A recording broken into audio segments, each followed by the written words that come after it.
BGM guys, eto madaming mga katanungan na bakit ganito ganyan CRT setup naman ito pero hindi siya nagpe-play. So paano nga ba natin malalaman kung magpe-play or hindi yung CRT setup natin? So una, dapat kompleto tayo. Nung nakaraan discussion natin, may steps by steps akong pinakita doon, range, bias, then execution. So, kung nakumpleto mo naman na lahat ng yon, then hindi pa rin nag-play, bibigyan ko kayo sa isa sa mga dahilan kung bakit hindi siya nag-play. Una, kung hindi siya nag-play, titignan mo sa babalik ka sa higher time frame yung range mo. Baka kasi ang nangyari is nasa loob ka ng range nag-execute. So, kung dito may range high, may range low. Ito yung tunay na range. Then dito naman is nakakita ka ng CRT setup. CRT setup.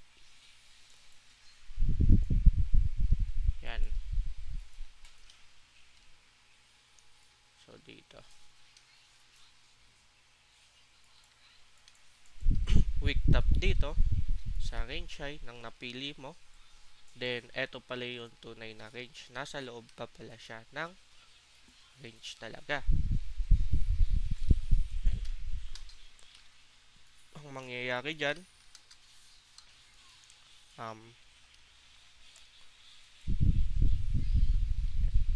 pwede siyang mag-play ng kaunti. Yan. Mag-close dyan. Yung next candle is mag-play ng kaunti. Then, aangat. Kasi, nasa loob pa siya ng range. Ayan din yung mahalaga, yung tamang paghanap ng range. Then, pagkatapos nito, mag-e-end up siya ng weak ulit. So, dito sa area na to is na-manipulate ka. Then, dito pala sa area na to is yung tunay na setup. Yan. Saka siya magpe-play ng CRT setup talaga hanggang makuha niya yung candle range low. Yan. Then, isa pa sa mga possible na nangyayari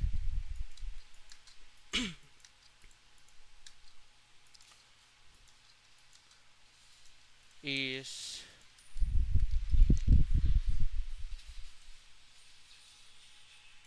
may mga ibang nagtatanong na bakit nga ba hindi siya nagpe-play kapag ito ay nag full body. Ibig sabihin continuation. Then ang ginagawa ang nangyayari kadalasan is bumababa. So ano nga ba yung kadahilanan nun? So una, i-check ulit natin sila sa higher time frame. So kung ito,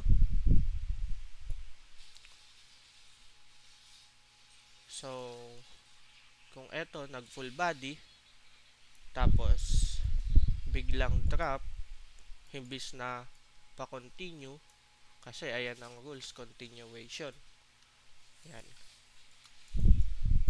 So titignan natin ulit siya kung anong nangyayari sa higher time frame. So kung yung nakita meron isang handila dito. Yan. Yan. Kaya siya nag-drop. Ibig sabihin is nag sabihin na natin umangat siya konti, then nag-drop. Ayan. Kaya siya nag-drop. Check natin. Maaring merong PD array dito sa area na to na bounce niya, or ibig sabihin nirespect niya yung higher time frame na PD array. So ito siya, merong FPG dito, merong order blocks dito sa area na to sa higher time frame, kaya siya nag-respect. Then invalidate din talaga yung CRT setup kung saan ka naman nag-bias. Yan. So i-check natin. Ganyan yung palaging nangyayari. Pangatlo, lalo na nangyayari ito sa mga altcoins. So pangatlo, pag ang price at pagka market is tuloy-tuloy, yan,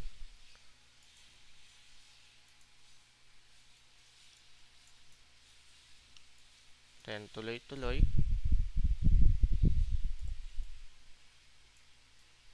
bullish siya sa weekly, sabihin na natin nagka-rally, then nakakita kayo ng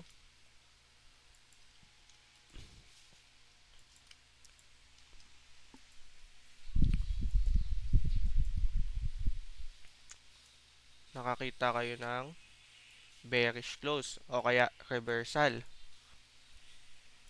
So kung bullish yan, tuloy-tuloy, reversal, hindi pa siya nagko-consolidate o wala pa siyang ginagawang range, tuloy-tuloy pa rin pero gumawa ng reversal. So mas mabuting tignan nyo kung may confirmation sa lower time frame, kasi maaaring manipulation ulit yan, kasi nga nag-rally yung market. Yan. Yan ang mangyayari. Iisa pa hanggang sa mag-continuous.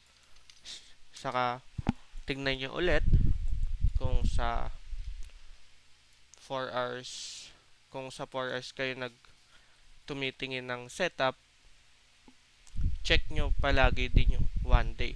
Kung pa-bearish na ba yung 1 day or yung weekly. Yan, bago kayo mag-alone sa isang time frame. So, mas maganda kung pare-parehas nyo silang titignan. Kunyari, ang sanay ka na setup is 4 hours. 4 hours. 4 hours. Nakakita ka ng bearish bias sa 4 hours. Then pagkasilip mo sa 1 day time frame is bullish pa. Bullish bias. Yes. So mangyayari, malilito kayo. Kung 4 hours bearish yung bias, hanapin nyo yung confirmation sa lower time frame ng 4 hours. Tapos, kung 1 day time frame bullish yung bias, hanapin nyo din yung confirmation sa lower time frame ng 1 day time frame. So, dito 50 minutes, dito 5 or 3 minutes. So, kung titignan mo, pwede mo din i-check kung yung 1 day time frame is nasa point of interest mo na. Kaya siya nag 4 hours bearish bias. So, kadalasan, ang nangyayari, 4 hours bearish bias, pero 1 day time frame bullish yung bias, ang nagpe-play yung one day time frame, yung setup ng pang one day. Pero may mga ilan, kapag yung one day time frame is malapit na sa PDRA o kaya nasa imbalance na, nasa POI, ayan, kung malapit na siya, then ang nangyayari sa 4 hours, bearish yung bias mo, ayan, nag weak top,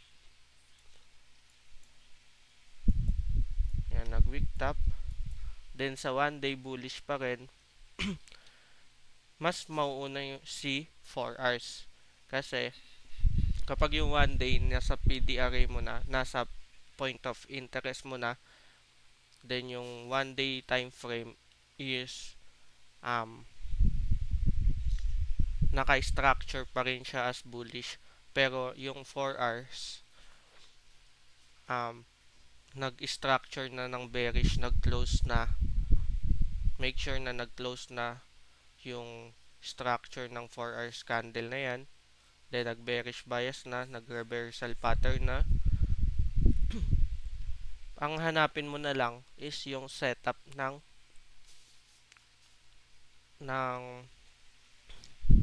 lower time frame ng 4 hours. Kasi siya yung mauuna talaga magpakita. Kung may confirmation ka na, pwede mo siyang i-take ng risk. Then wag mo na lang siguro kalimutan maglagay ng stop loss at mag-position sizing. Yan. Excuse me. And then hayaan mo na siya mag-play. Nasa point of interest mo na din naman sa one day time frame. Then nakakita ka na ng confirmation sa lower time frame. Okay. Then next tayo. Yan, next natin.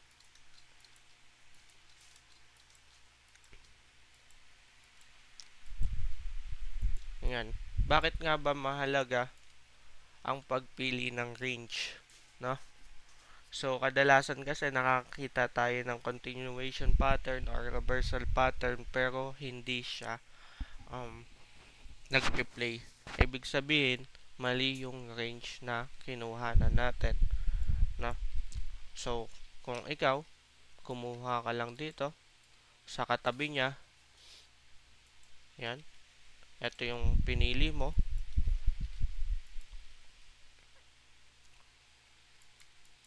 yan, ito yung pinili mong range, yung nasa loob pa ng range. Then, ang continuation,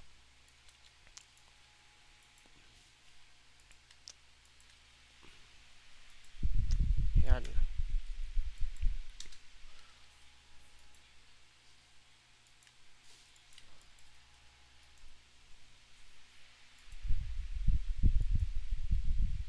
then, dito naman is nagre-reversal. Ganyan yung kadalasang nangyayari sa market. Pero hindi inabot yung tunay na range. Dito, may SL ka. Nag-reversal yung next candle. Dito nag-continuation. Nakalong ka dito, biglang nag-reversal yung 4 hours candle dito. Then, na SL ka. Then, nakakita ka na naman ng short scenario dito. Tinayaan mo. Yan, nag-play. Tapos, dito ka na nakapasok ng short. Nag-play. Yan, nag-continue ulit.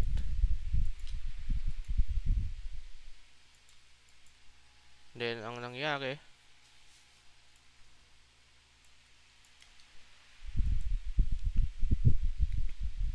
nag-close ng bullish pattern dito. Nag-reversal. Sabay yung entry mo dito, hindi mo pa natitake profit kasi wala pa nga sa negative 2 or negative 4 o mga 1:1 pa lang, biglang ang mangyayari, nag-distribute siya dito. Yan.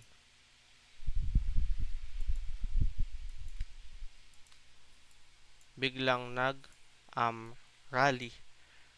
So, ibig sabihin, ito yung tunay na range. Yan. Sa area na ito. Yun lang naman yung possible na mangyari na ma-set up yung invalidation ng CRT. So, may makikita din kayo. May makikita din kayo na ganitong scenario.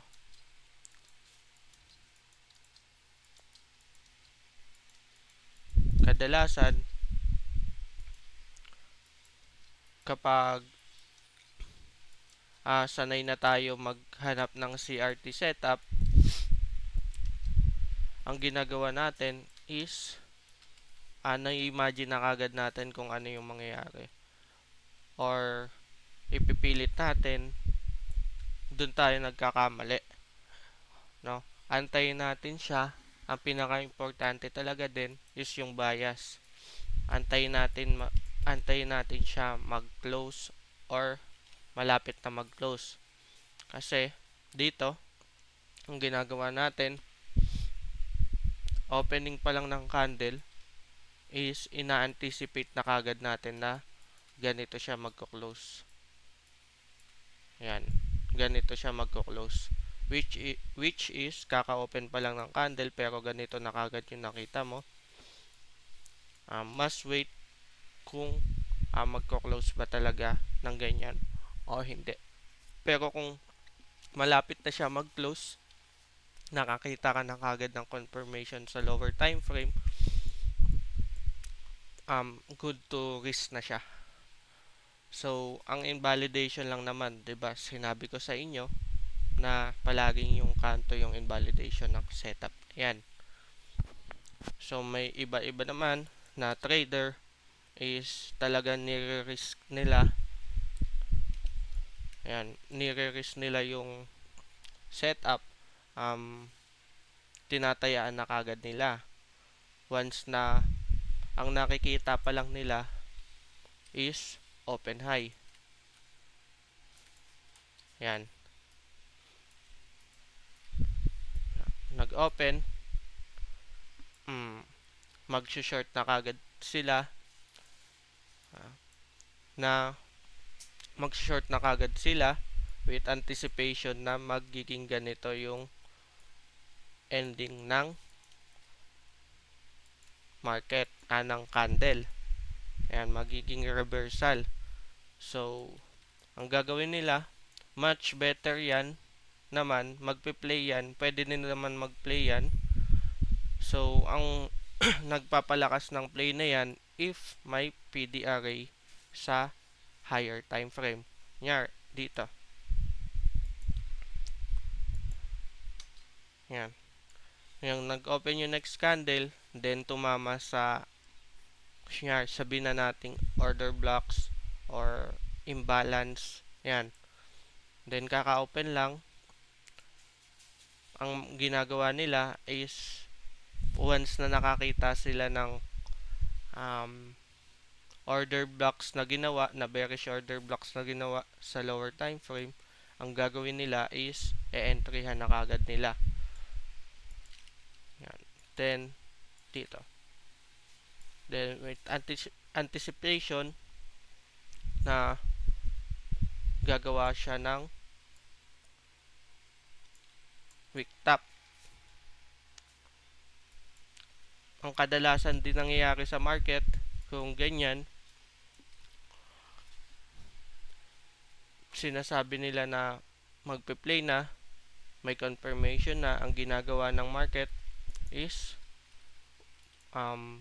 umiisa pa na liquidity sweep, lalo na kapag mahina yung confirmation sa lower time frame na itong pinili yung bias. Ayan, umiisa pa, saka siya nagpe-play.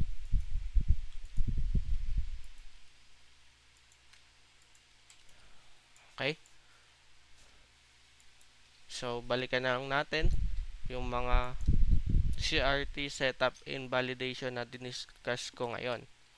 So, una, pagpili ng tamang range. Yan. Pangalawa, always check 1 day, 4 hours, weekly, and monthly kung may CRT setup doon. Pangatlo, always check if may pagbabouncean siyang PDRA sa higher time frame or may irerespeto siya na price. Yun. Always check na rin kung ang market is consolidation, ang nangyayari is seek and destroy. Yan. Ano nga ba yung seek and destroy? Destroy.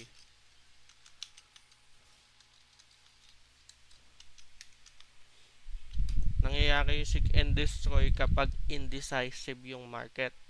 So, ayan. Kunyari, may papadating na mahalagang news. Ganyan. May papadating na ganito, ganyan. May mga important. Then, nasa consolidation area siya. Ang mangyayari, mag-reversal pattern dyan. Then, mag-full body naman dito. Yan. Full body. Then, ang mangyayari, mag-full body ulit sa bearish. Hanggang sa ganyan. Yan, seek and destroy. Ang nangyayari niyan, baba, taas, baba, taas. Yan. Pwede din mangyari na magkaroon ng seek and destroy kasi mali ka na pagpili ng range. Sa higher time frame, ang nangyayari, sa loob ka magte-trade ng range, ang nangyayari, hindi pa natatap yung range. Yan, mangyayari ganyan. Yan. Hanggang sa may matap. Nag-tap dito, then, ito yung tunay na move.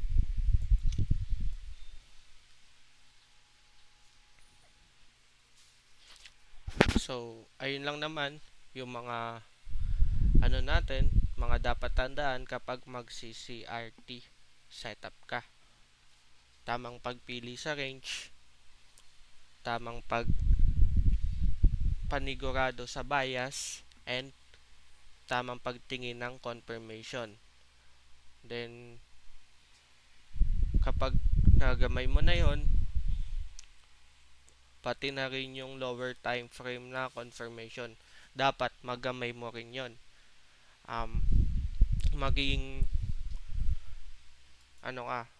Maging sanay ka sa paghanap sa lower time frame confirmation, yung mga liquidity sweep, market shift structure. Yan. Naturo natin yan sa nakaraang sa part 1 and part 2 ni CRT. Then, ayun lang naman. Sana may natutunan kayo. Good luck sa pagtitrade. Yan. Thank you.